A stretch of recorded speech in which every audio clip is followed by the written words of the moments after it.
if I'm watching it with you, I'll read up on the case. And this is like Casey Anthony all over again.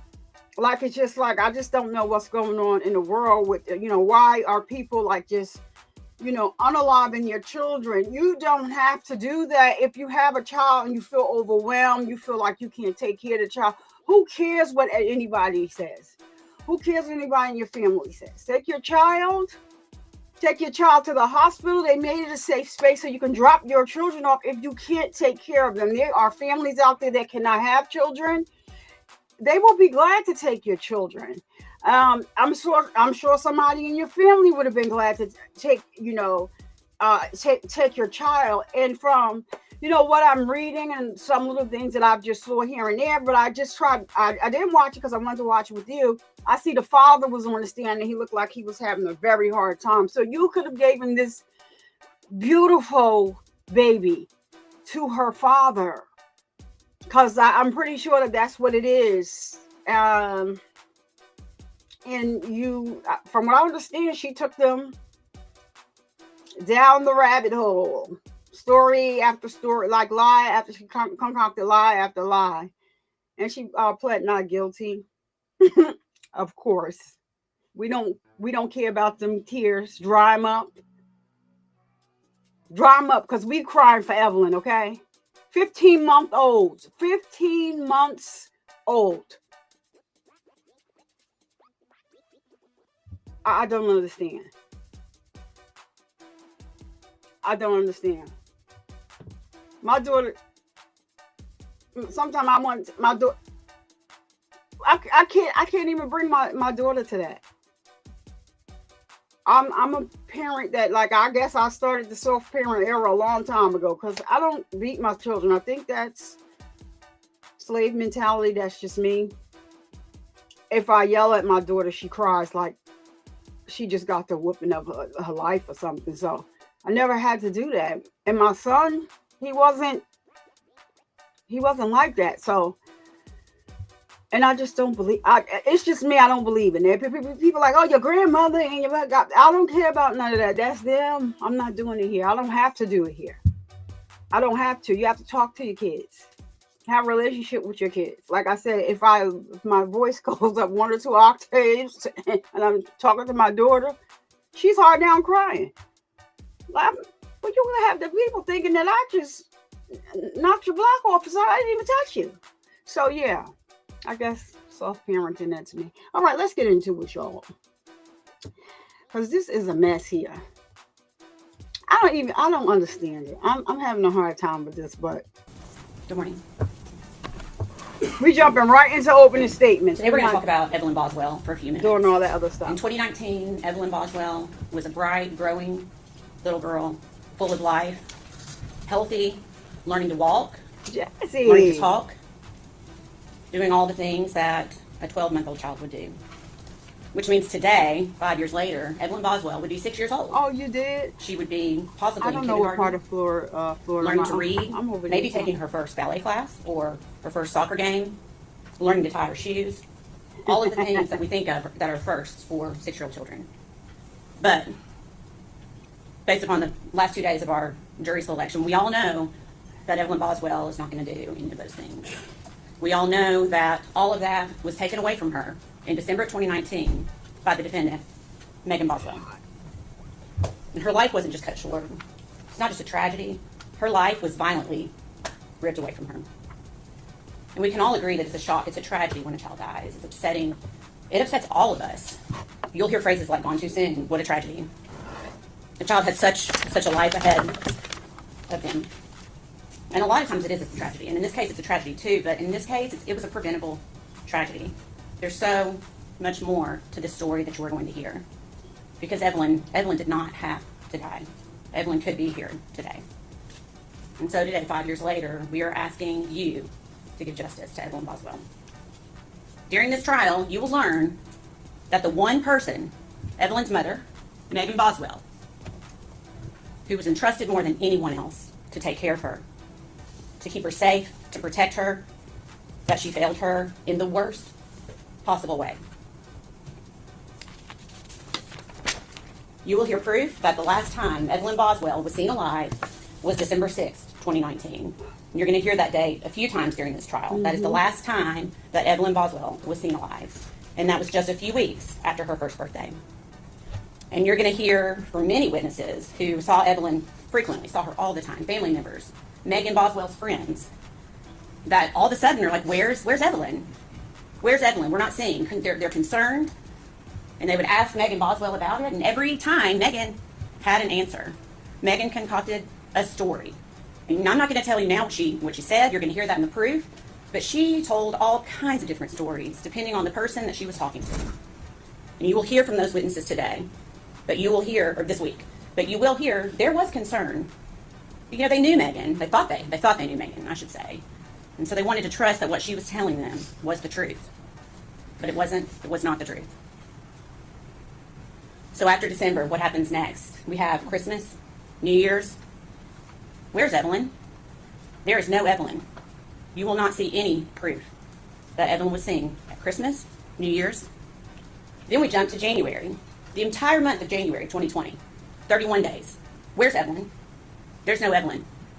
People are really starting to get concerned, and Megan Boswell continues to concoct stories of where Evelyn is to try to help people make sense so she can keep this going. The entire month, February 2020. Where's Evelyn? Again, at this point, family is really starting to get concerned that they have not seen Evelyn.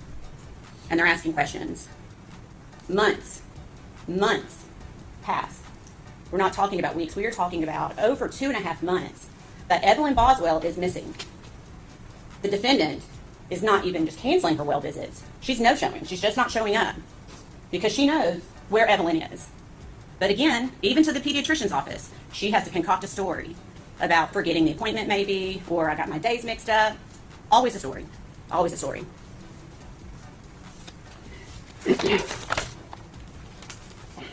So we know now, we did not know then, but we know now that from early December, Evelyn Boswell, even though it had not been reported by Megan Boswell, Evelyn Boswell was a missing child from early December until almost the end of February. She was a missing child.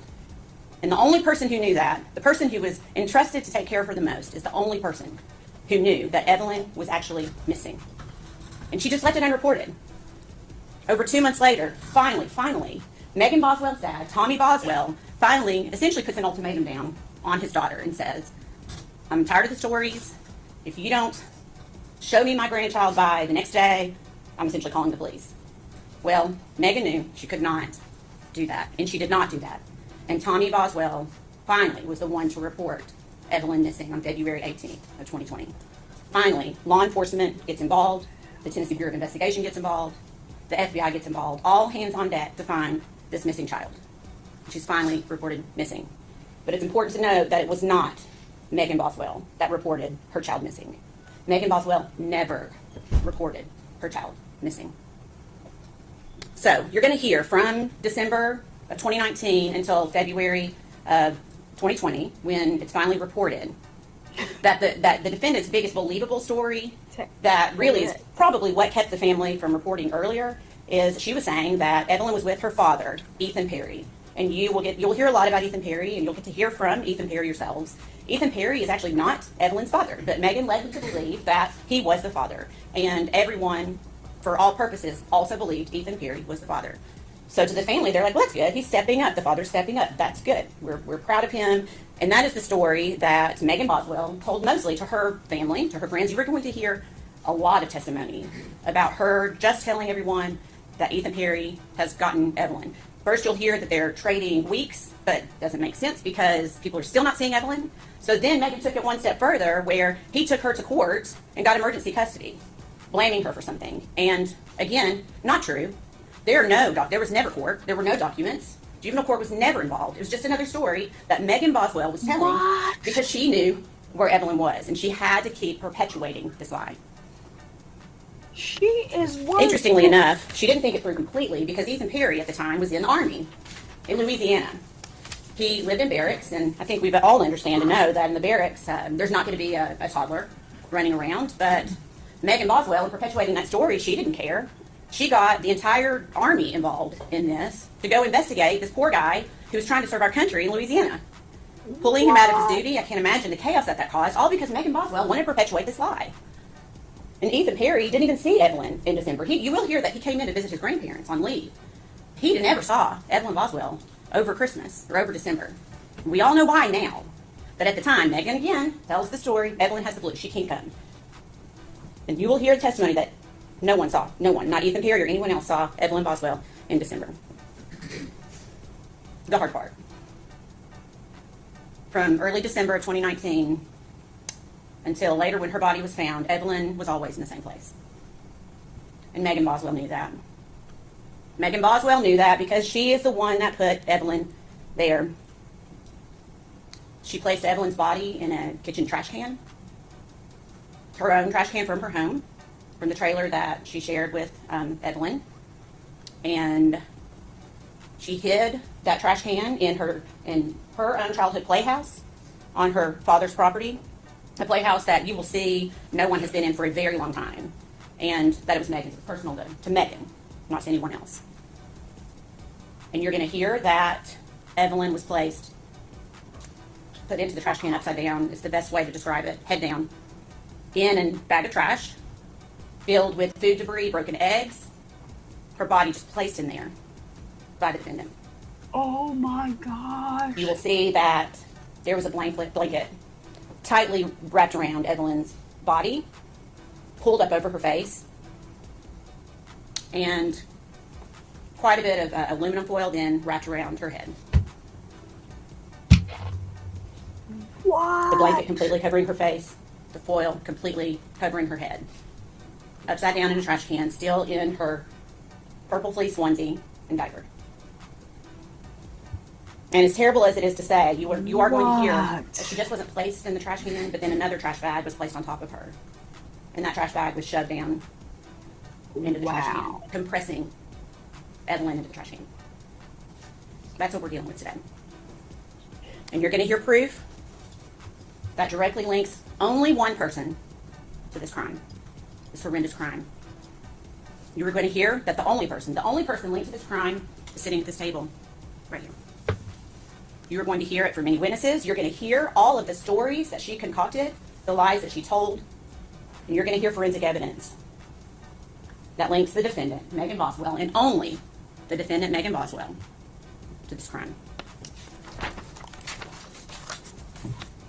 One step further. This entire time, Evelyn is decaying, decomposing in this trash can, again, upside down and compressed. What is Megan Boswell doing? Is she mourning her child? Is she worried? Is she scared? What is she doing? What would a mother be doing? Well, it's not what Megan Boswell was doing. And you're going to hear that because Megan Boswell got a new boyfriend, and it conveniently happened at pretty much exactly the same time that Evelyn disappears. When no one sees Evelyn again, Megan Boswell has decided she's just going to, Evelyn just out of the head, and she's moving on with her life. And she is living her best life, and you will hear that. She has this new boyfriend who has money, or at least she thinks he has money, and she's going to have a better life for herself. Not her child, but for herself. You will hear that she takes trips. She's clearly falling in love. She moves out of the trailer that she was living in with her child and moves in with this guy within weeks into his home in a very nice neighborhood in Blounteville, Tennessee. You are going to hear testimony that Megan Boswell is taking trips to Gatlinburg, to Pigeon Forge, staying at Margaritaville Hotel, all while her child is upside down decomposing in a trash can. You will never hear that Megan Boswell was upset, mourning her child, crying. All she does is continue to concoct lies to cover up what she did. Is that what a mother does?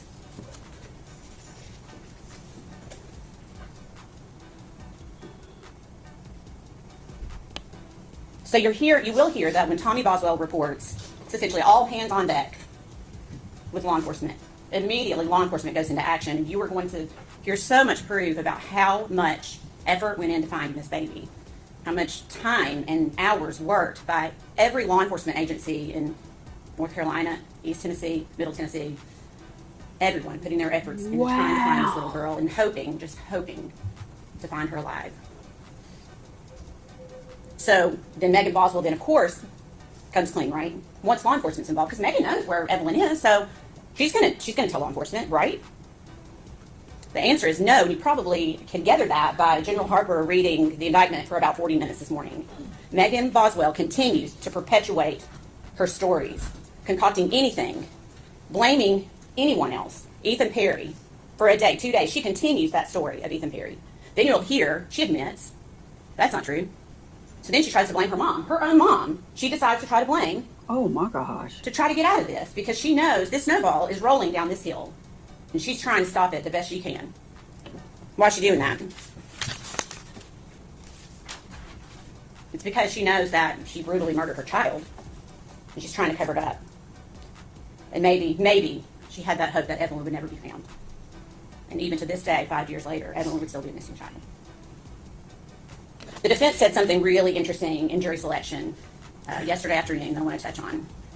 Wow. He said to you, you only have one chance to get this right. Do you remember that? Then he said, Megan only has one chance to get this right. Do you remember that? I submit to you, Megan Boswell has already had her chance. She was gifted with a beautiful child, a healthy, vibrant little girl. Evelyn was perfect. Megan Boswell already had her chance. So today is Evelyn's chance. Today is our chance to get it right, not Megan's. Today's our chance to get it right for Evelyn.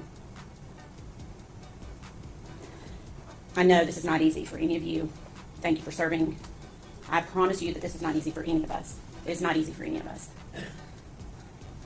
But it's so important for us to be here today. You know you're going to see pictures that you don't want to see. You know you're going to hear things that you don't want to hear. But that's how we tell Evelyn's story. What she endured before her death, during her death, and even after her death. And where she had to sit for months while her mother continued to split her life as if Evelyn didn't exist. Ladies and gentlemen, at the close of this proof, we believe you will be left with no doubt at all, that the defendant, Megan Boswell, is guilty as charged in every count of the indictment. Thank you. Thank you. Mr. Scott. Wow. Yeah.